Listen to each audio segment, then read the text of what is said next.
Warm welcome to today's talk. The most recent piece of evidence making rounds in the anti-vax community faster than the Omicron variant itself is an abstract claiming that the mRNA vaccine increases risk of heart disease. And I know that debunking a fucking abstract may look like me just trying to score easy dunk points on anti-vaxxers, but people are actually taking it seriously, so I think it's worthy to talk about. And one of the people sharing this abstract is Dr. John Campbell. And if you don't know who this guy is, then let's just say that he makes M. Night Shyamalan's Fall from Grace look like he was just taking a fucking step, because this dude has taken such a glorious nosedive that you almost gotta think it was intentional. Dr. Campbell is a retired nurse that uses YouTube to provide evidence-based updates on COVID. And while my last video explained why having a background doesn't necessarily mean that you're correct, he was pretty fucking bang on early on in the pandemic, and he specifically did what he did to tackle people spreading bonkers and sometimes dangerous information. But like every person that spends too long on social media, Campbell's now developed some form of brain rot which has resulted in him now peddling conspiracies regarding ivermectin and vaccines, resulting in him harnessing a community filled with anti-vaxxers and conspiracy theorists. And while I don't think Dr. Campbell is intentionally trying to be malicious with these videos, I do think he's being used as a useful idiot to help peddle these theories. Keep in mind that this video is meant to be more about me debunking this abstract rather than Campbell himself, but I'm still going to use him as a catalyst for my response because he holds a significant responsibility for giving this abstract its misguided publicity. Now, this comes from this paper here. In fact, when I say paper, I couldn't find the paper. It's just an abstract. Now, I don't know if Campbell genuinely doesn't know the origin of this document since it's pretty easy to find, or if he's intentionally lying because the answer is much less prestigious. Well, this is not an abstract from a published paper like Campbell falsely claims. Rather, it's an abstract of a poster from an online conference. There's no data, no references, it's a fucking poster as a means of scientific advertising.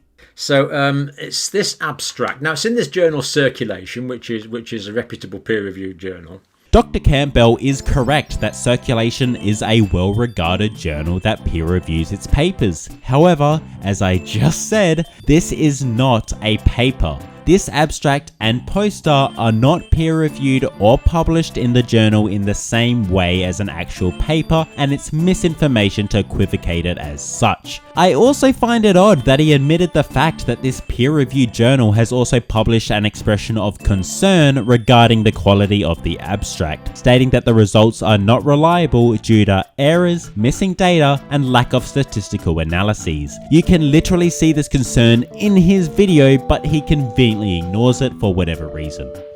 mRNA. Now, mRNA, that's a strange way to write it. Normally we would write M for messenger, then RNA for ribonucleic acid.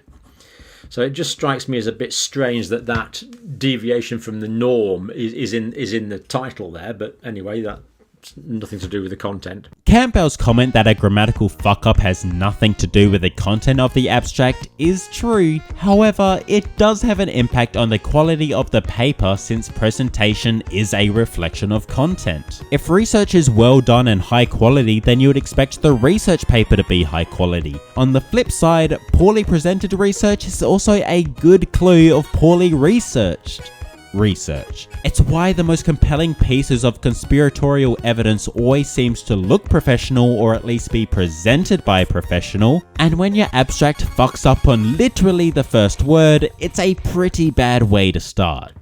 So mRNA COVID vaccine dramatically increases endothelial inflammatory markers and acute coronary syndrome risk as measured by this plus cardiac test.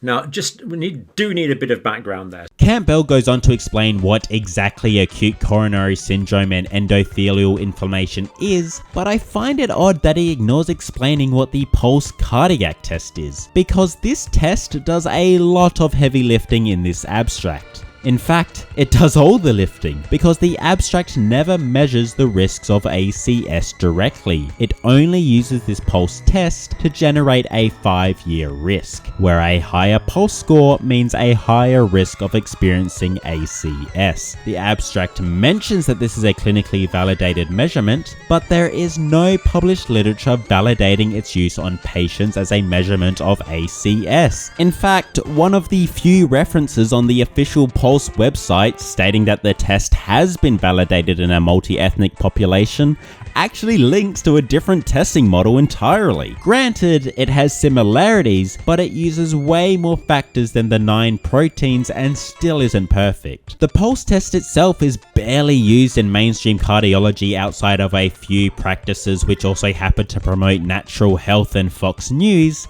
In reality, all this test does is infer the risk of plaque building up in the heart, but even then, this risk is based on a collection of 9 biomarkers, but this abstract only lists 3 of them, which is not enough to calculate coronary risk. And you can't infer a conclusion of fucking heart disease by looking at 1/3 of the metrics of a test that isn't even proven to work. They seem to be following up this group of 566 patients. Now that is quite a respectable number, and it looks like these have been followed up over an 8-year period before the pandemic.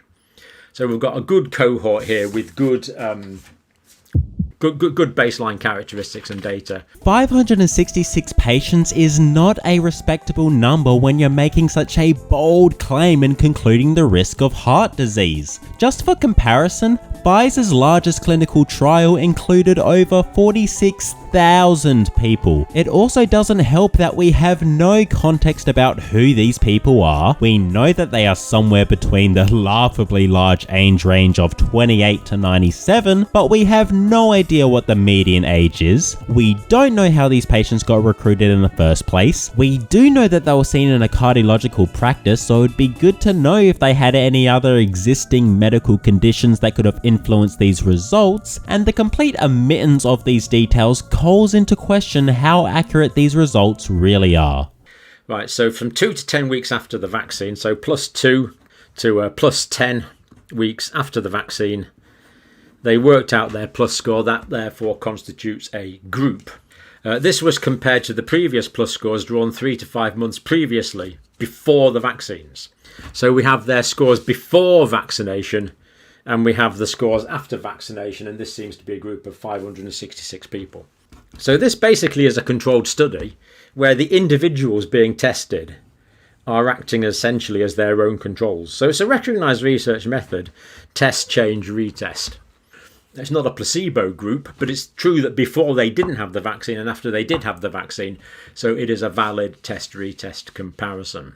Controlled my fucking arse, dude. This is not a valid test-retest comparison, and the reason for this is because they haven't controlled for any other factors. Right now, these numbers are meaningless because it's not clear if the changes were caused by chance, vaccines, or God knows what. If the study actually compared the results against an unvaccinated control group, then the results here would be way more meaningful because it would better indicate that vaccines were responsible for the rise in the score. Once again, compare this to Pfizer, who actually did well-constructed studies comparing a vaccine to a placebo. Aren't you a teacher? I learned this shit in grade 8. Now what happened here? Baseline interleukin-16 increased.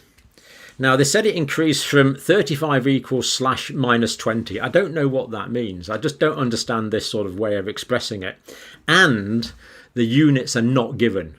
So, and then above the norm to, again, 18 equals /-75 above the norm. Again, it doesn't make any sense. We can see that it has increased, so we'll accept that it's increased. So I'm happy to accept it's increased.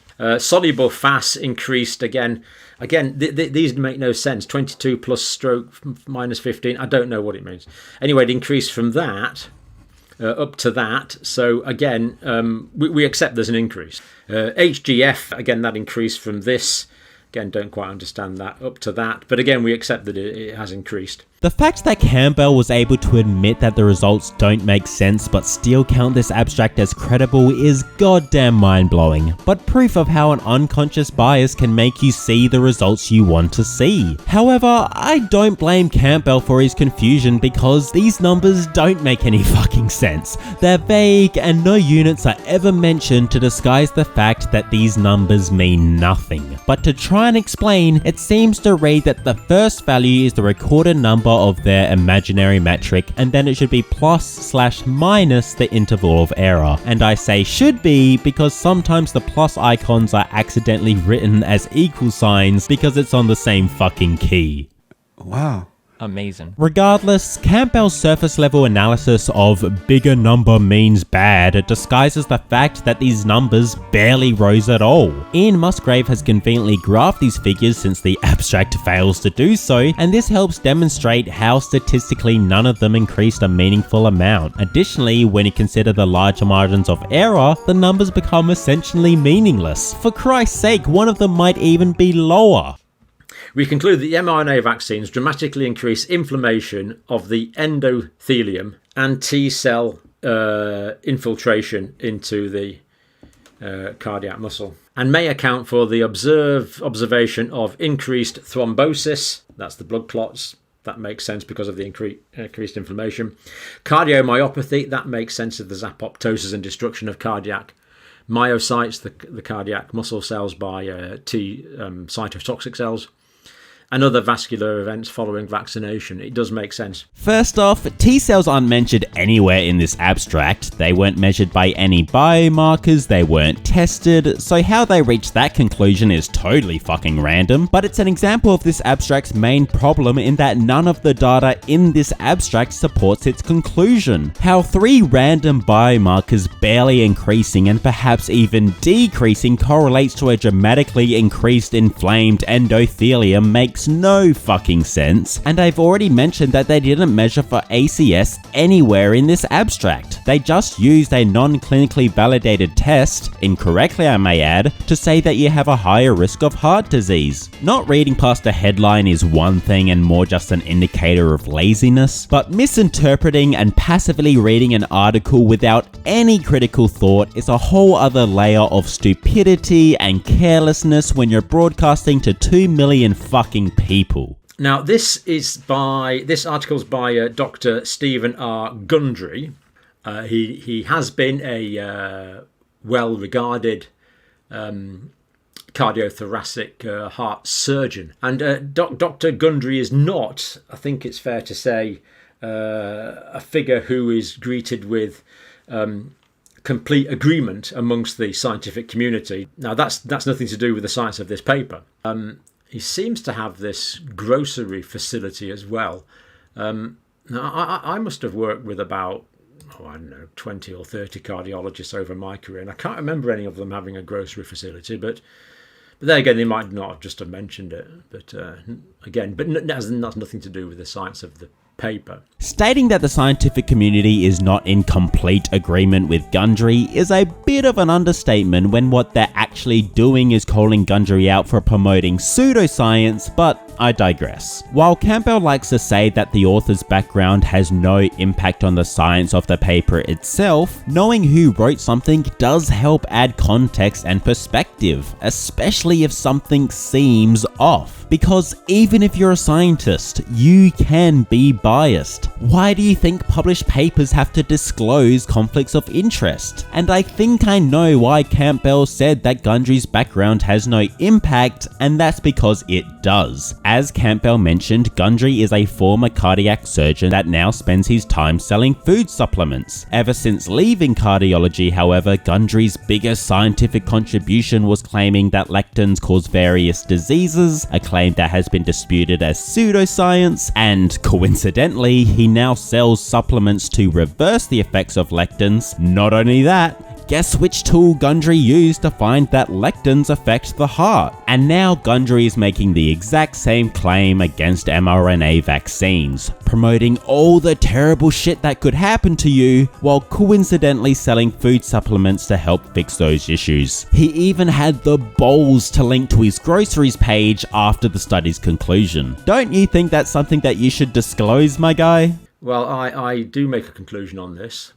My conclusion definitely is that there is enough science here to merit an official response from the Joint Committee on Vaccination and Immunisation in the UK and the Centres for Disease Control, or whoever it is responsible for this in the States. I think this merits an official response. This is the part that baffles me about Campbell. You've just read an abstract that is only 319 words long, which you have admitted is poorly written and that the data doesn't make sense, but you still come out here saying that there is enough science. What science do you see? The lack of references, the lack of data, the lack of a methodology, the lack of controls, the lack of any science at all? Or is it just because the abstract supports your pre-existing beliefs regarding cardiovascular damage that you ignore all of that? Keep in mind, this is coming from the same guy that only cares about objectivity. But when your interpretation of objectivity means not challenging anything that you already believe, then you're nothing more than the brainless sheep that you try to criticize. And if Campbell or any other commentator who has shared this abstract really does believe in telling the truth, then they should have no trouble making an update on this abstract and all the controversy surrounding it. No, I don't think I will. Thank you all for watching. I hope this video was somewhat informative in understanding how easily science can be misconstrued, and please get vaccinated.